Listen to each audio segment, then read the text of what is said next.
for like a 30% chance of flurries. I'd say it hit. A little over an inch. Good morning, everybody. Welcome Saturday. So being that it's a weekend in the winter, we got about a half crew coming out. No, not even. So it's gonna be a long morning. As my voice is cracking. First up, bunk blower, then feed. Yippee, skippy. So if you don't know what bunk blower is, don't worry, you're not alone. Not many people do. So what it is, it's a PTO driven fan. PTO is a spinny pipe down there at the bottom. Never approach one of those when they're turning. Best case scenario is just gonna grab your clothes, pull them off, you survive.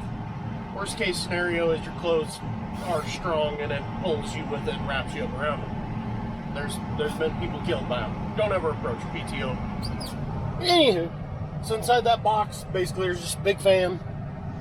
Then the air comes down around out the end of the pipe, and you blow all the crud out of the bunk.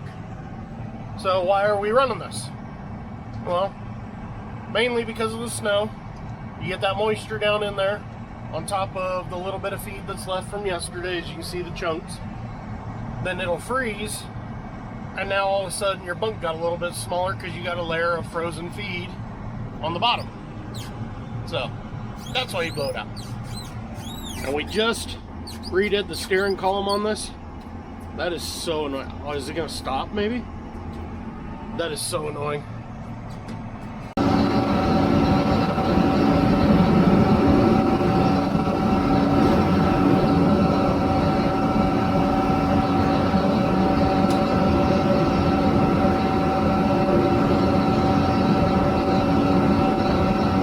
Alright, now that that's done, let's go load up the feed truck.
Okay, cattle are fed and doctored.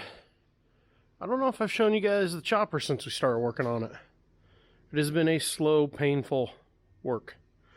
So the gearbox right here is on this on this engine stand. I don't think we're going to tear into that because it doesn't seem like it's leaking. The spot right there was from them taking it apart.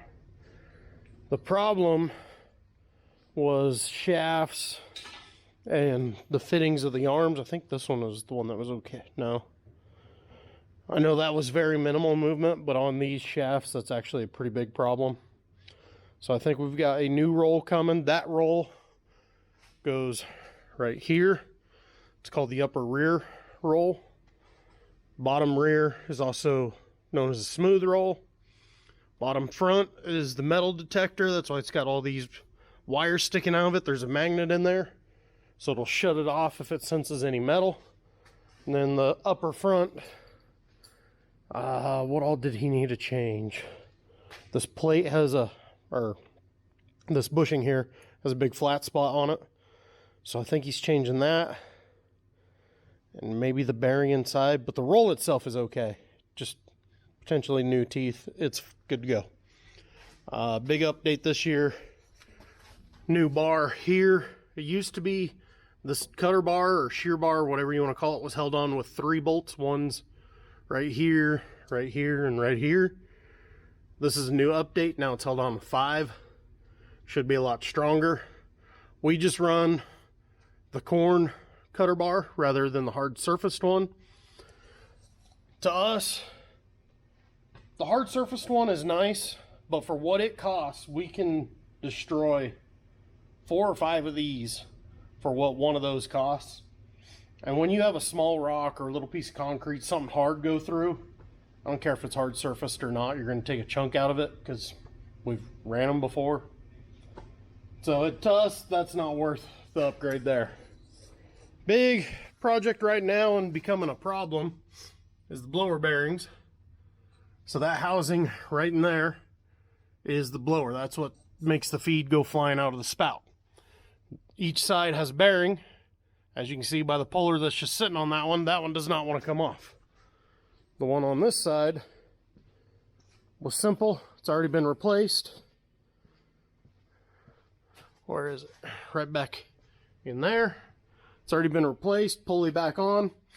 But for some reason that far side over there does not want to come out.